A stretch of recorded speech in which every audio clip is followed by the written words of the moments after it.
Have a really good think, because somebody you know could earn you a lot of money for very little effort. Think, who do you know that wants to buy a property in Spain? A colleague, a mate, someone in your family, a friend of a friend? If you know someone, go to welcome-estates.com and click the Refer a Friend link. If they buy, you'll pocket a nice chunky thank you from one of Spain's leading estate agents. T's and C's apply. All details at welcome-estates.com.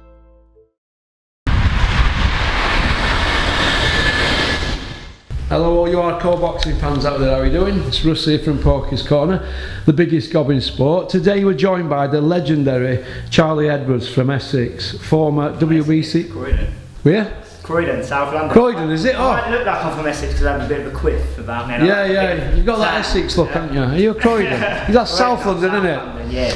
We're joined by Charlie Edwards from Croydon, South London. That's where my mate Rico lives. I thought you were Essex, mate. No. But you trained hard at Sims Gym, didn't you? Must be the teeth. Must be the teeth. How are you doing, Charlie? Yeah, doing good. Really good.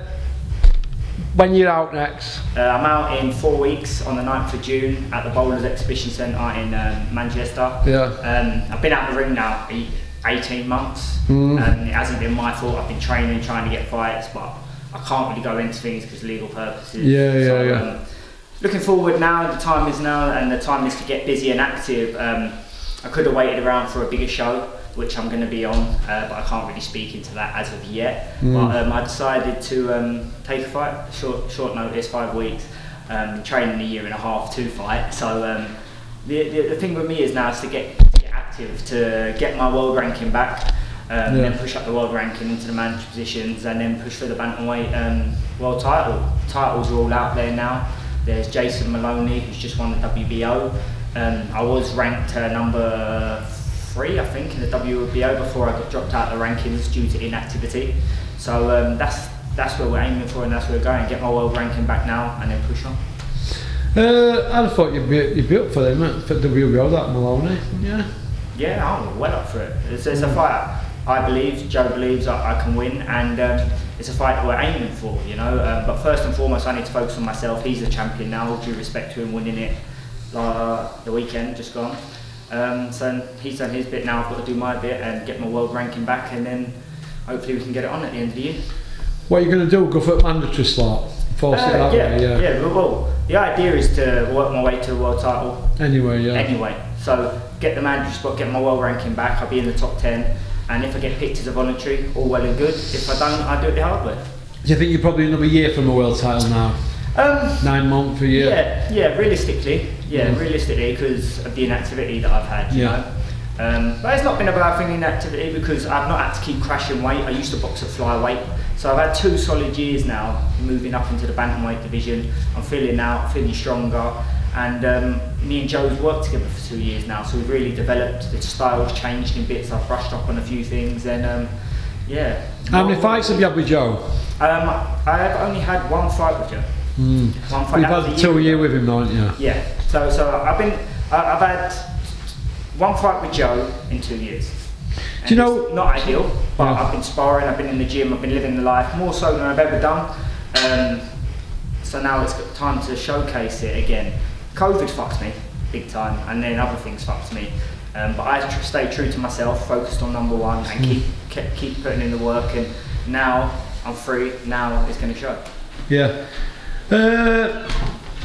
Who would you fancy to beat next? Which guy do you fancy fighting next? I know you've got. Who is it up night? I know you haven't got one yet, have you? I don't know. You don't know yet? I don't know. We've only got. I only took the fight last week, and now we've got to get an opponent in. I don't know who it's going to be, what it's going to be. The first one's going to just be a 6-rounder to get me back active, and then a few weeks later, I'm in boxing again, and then that'll be a bigger fight. So yeah, that'll be an 8-rounder or a 10-rounder. International, maybe 10 if you're lucky. Yeah, and hopefully we can get a title shot in the Continental or something like that in the national. So you could be like, you've probably got to win 4 more fights then to be world champion again.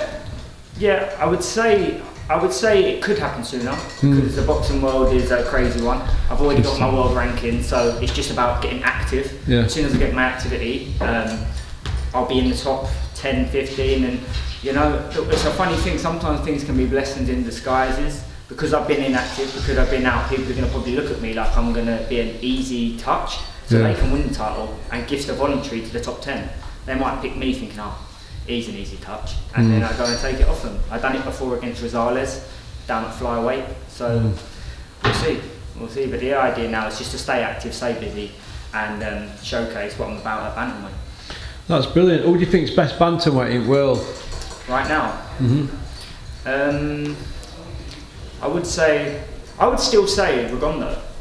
I know he's old, and I know, but boxing ability, he's the most awkward one out there. The way he did to Yazza Dickens. Yeah, most awkward one out there. He also pushed Casemiro, who was the bantamweight king at the time, who's knocking everyone out and moved up to super bantamweight now. He pushed him on the split decisions, and that could have gone either way. Rigondeaux's a very good fighter, very good tricky Cuban southpaw moves, and there's also Donaires out there, still going, the veteran of the division, true legend of the sport. So yeah, there's great fighters in the bantamweight division. I think it's going to get really tasty again now Inoue's moved up to super bantam. He was the monster, you've got to give it to him, like he unified the division, and now he moved up to things. So now the belts are hot again, everyone's going to be pushing, and I do think there's many good fighters up at the bantamweight division, and the division's going to kick off again. Yeah, do you rate that, I know you? Huh? You rate him, I know you. Inoue, yeah. Yeah, beat McDonald, didn't he? Yeah. He's a great fighter, very powerful. I think, although Butler got beat in 9 rounds and it was quite comfortable, I do feel like he showed a side of Inoue how to maybe cause him more problems. Yeah. Because the movement, Inoue did get frustrated. Yeah, he got him out of there in the end, but Butler did show that, like, didn't give him all that respect. He took the fight away from him, half step back and stuff, and he did have a little bit of trouble with it. So, but I do rate him. You can't not rate him. He knocks everyone out. He's got the get out of jail card, hasn't he? Yeah. If he's in trouble. 12 rounds is a long time, right? 36 minutes. And when you're at a lightweight and you can punch like that, it is dangerous. You were on GB team years. You went to Olympics. I don't. You didn't win a medal though. I didn't go to. Oh, you didn't go. You should have gone though, shouldn't you? No, I went to the Olympic qualifiers when I was 18. Yeah. And I got beat in the qualifying stages by someone who went on to win the qualifying stages in my first fight. And did you stay another 4 years or bail out? No, I went out after the Commonwealth Games. I went to the Commonwealths, and then I just fell out of love with GB squad. I was on there from the age of 15 to 21, so a 6 year stint. You need to change something. Well, up there at Sheffield, do your head in. Back and forward, yeah. It was good, I learnt a lot, travelled around the world, got the key experience to get top level fighters without the pressure of the pros. Like, I really learnt in the amateurs, and mixed with some great styles worldwide, but the back and forward to Sheffield every week, going up Monday morning, travelling back Thursday, it got to a point where I was just, I don't want to do this no more. I want my own journey. I don't want to be told what to do by the setup. I want to be able to make decisions myself and settle a bit more. Can I ask you about your travel now? Can I ask you about your travel now? Do you travel here? Yes, so or do you live down here now? I actually, not 2 years ago, I bought a place over in Portugal. So my wife and my baby are over there. That's what I would call home. That's my home. Oh, and then when I have fights, I travel back here, and I'm staying in Bury in Manchester. Yeah. So I come away from my family, come away from my daughter, which is hard in itself, and situate here and just focus on my boxing. So when I say I dedicate my life to this sport, more so than ever, like this time, especially with no fights, and many fighters, after being world champion, after earning their money, after setting themselves up, they would have just walked away from this sport. But I've got something I want to go down as one of the best in Britain, and it's a long shot saying that now because people will laugh at me because of my inactivity. But if I go out there now, win a world title at bantamweight, that makes me a 2-weight world champion. Then I can move up. Then it's a super bantamweight. I can win another title then. If the opportunity comes up, I could even, after winning a world title at bantamweight, and it makes sense, I could win a world title at super flyweight. That's a 4-weight world champion, and that can go down in British as one of the best. Do you know what I mean? I'm not sure if anyone's done that. Ricky Burns did 3 weights, didn't he? He done 3. So just have to try and push it. Yeah. Be the British Manny Pacquiao. That's what I always say. You've still got the fire, haven't you? Yeah. Still got the fire in your belly for it. Burning more than ever. Yeah. Burning more than ever. Going from hero to zero, which theoretically people have ripped me off. the only way is up now. Yeah. You know, I watched the latest film, the George Foreman one. That inspired me massively. You know, you can be at the top, you can be at the bottom, but you can only go back up to the top. So now the journey to the top is going to be beautiful all over again. The top's the hard bit. Being at the top and standing at the top, that's the hard bit. Now people are looking down at me. The only way is up. Yeah, you're fighting again, then, aren't you? Yeah. Yeah, he's going to win his world title back, isn't he? Yeah, absolutely, yeah. All being well.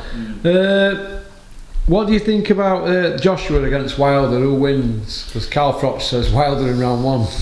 Carl Froch he's a character, isn't he? I love Carl. I've known him from years ago when he used to train up Sheffield with Rob McCracken and I was in the GB. He said it just straight. And I don't know, I feel like Carl, I don't know why, has a bit of a flea in his bonnet about Joshua. That's my honest opinion because he does vocally put it out there a lot. However, if that's his opinion, everyone's entitled to an opinion in this sport, you know. I do believe that it's a dangerous fight. Like, either way, it's a dangerous fight. But I do think Wilder has that equaliser. He's got that equaliser. He showed it. He doesn't always over-assess his work. He just goes. He's raw. He's powerful. He's big, and he can bang. Can Joshua outbox him for the whole 12 rounds without taking that big equaliser? Potentially.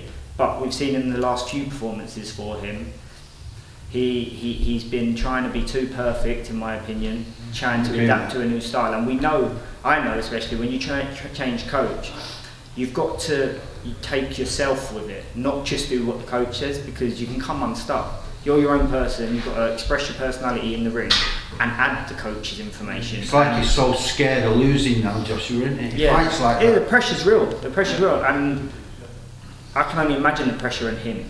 Like, you know, everyone's watching.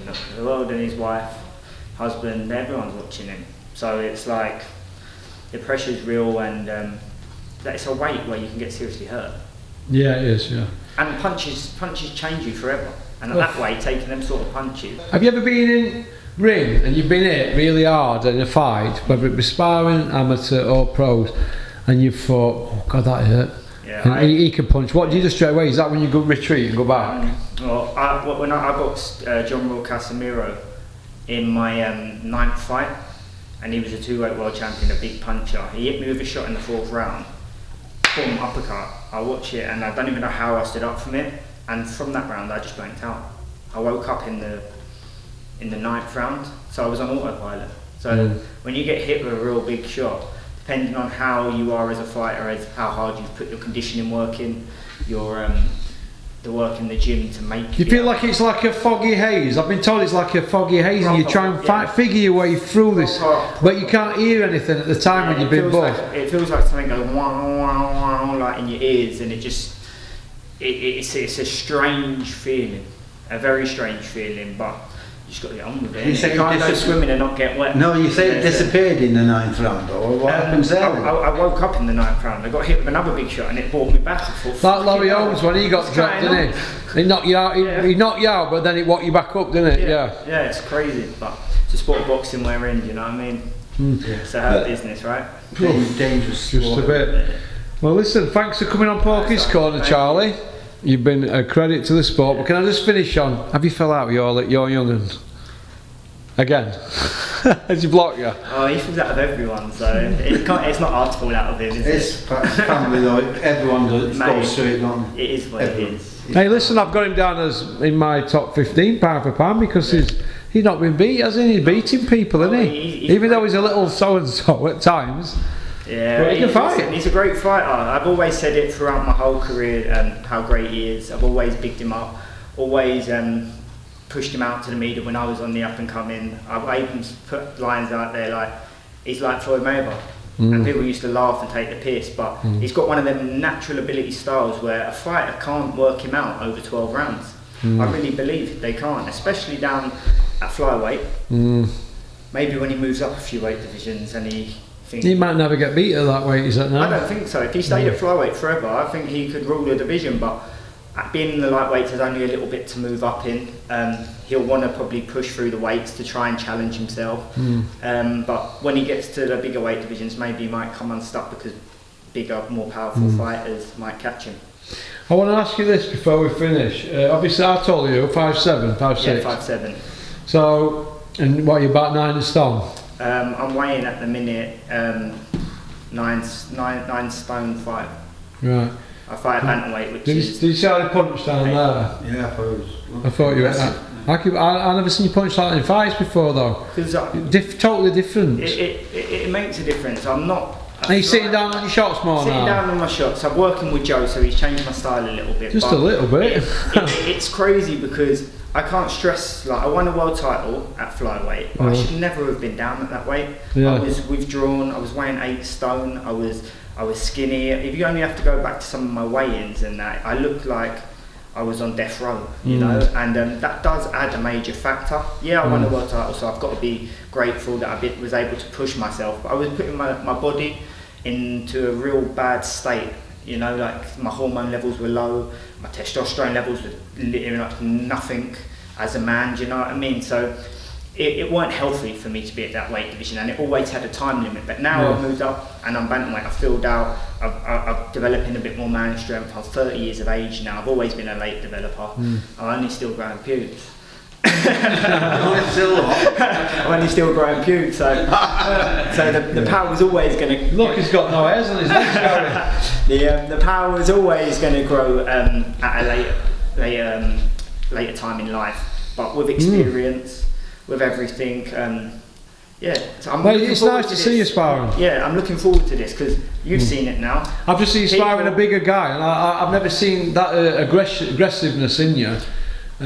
Before, I always thought you were a bit somebody like trying to pick people's pockets kind of thing. Yeah, and that's I've never seen you as that type of guy, setting traps and all that kind of thing. You remember that trap you set and I showed you? Yeah. Little traps that you were setting down there, I've spotted them only because I've been shown. And I'm trying to explain it to Gary, and I've never seen you do that before. I don't know, I always thought you were a bit of a pickpocketer type. I was like cat and mouse. That's what that's what I had to do at flyweight. The fighters were a lot shorter than me. I was very tall for the weight, so if I was to engage into like kind of that, I was too weak. I had no legs underneath me. I've really developed these last two years from moving up. I focused on my leg strength. All the weaknesses that I had having to drain weight, I've changed, and that's why I'm excited for this next stage, because you've seen it. Many other people will see it. I've heard about it anyway. That's where it came today. The will change their mind, and it's a bit sweet. Do you feel that, you know, because you won a world title, the best belt, and then you lost it, right? I never lost it. I might not never lost it in the ring, but you didn't lose it in the ring, but I vacated. You had but I would have got beat if they didn't hit me on the floor. Yeah. Fair enough. You're pretty honest about that, Charlie. But since you've been to the top of the pile with the best belt, and you want that belt back, do you feel like this time you'll enjoy it a bit better than last time? Yeah, definitely. It was the same again, making that weight, I can't stress, it put me in deep dark depression. Like doing all this hard work and all this training for like 12 weeks before to try and make a weight. I was fighting a losing battle with myself because I was trying to make a weight but my body wasn't allowing me to, which put me into depression, which I had to sit in hot baths, still this craziness, which no wonder I couldn't perform in my last fight, you know. But it is what it is. It's a thing in the past. I did win the best belt in boxing, the WBC. That's what ticked off my list, and now it's time to go do it all over again. But just because I've been world champion, it's made me more hungry because I know this time I'll be able to do it and rule for a long time. Yeah. Doing that weight, I always had a time period. And you can enjoy it, can't you? I can enjoy it, and I know what it's like. I know what it's like because coming from hero to zero and everyone being chucked out in there knowing you're world champion, there's so many people who want to take your energy. There's so many people who don't want good by you but want bad from you, like to take. And I was a naive kid going into it. I didn't understand it, didn't have anyone speaking down or telling me about it, and I was getting pulled from pillar to post, and I was burning my energy, burning the torch from both ends, and it just weren't good. Now when I win that world title, I know who's real, I know who to keep close, and I know who to keep away. Yeah, that's it. Nice one. Well, that's brilliant. Would you like to ask anything, John? Add anything before we go? Go on, John, with your famous questions. Go on, John, ask him what's his favourite colour. No. You get nervous before a fight? I think it's more not nerves as such right now. It's more the anticipation. You know, like you're zoning into fight mode. I wouldn't say I get super nervous. Actually, the more nervous I get is fighting someone whose levels are below me, because you're putting pressure on yourself to perform. If I'm fighting a world title fight, it's me or him, do you know what I mean? It's the best man that's going to win. But when you're in fights that you have to win or you have to look good on, you get a bit of nerves. But nerves ain't a bad thing, because it always makes you perform. Brilliant. We would like to ask anything, Gary? No, that's it. That's been brilliant. Well, listen, Charlie, thanks for coming on. Thank you for having me on. June 9th at Bowlers in Manchester. We'll be there to watch you, mate. Thank you. Nice one. Take care, Charlie. Peace. Porky's Corner is proud to be sponsored by Spartan Site Solutions. They are specialists in civil engineering and demolition contracts for the construction industry. Interested parties should visit their website or contact Porky's Corner for a referral at porkycorner@mail.com.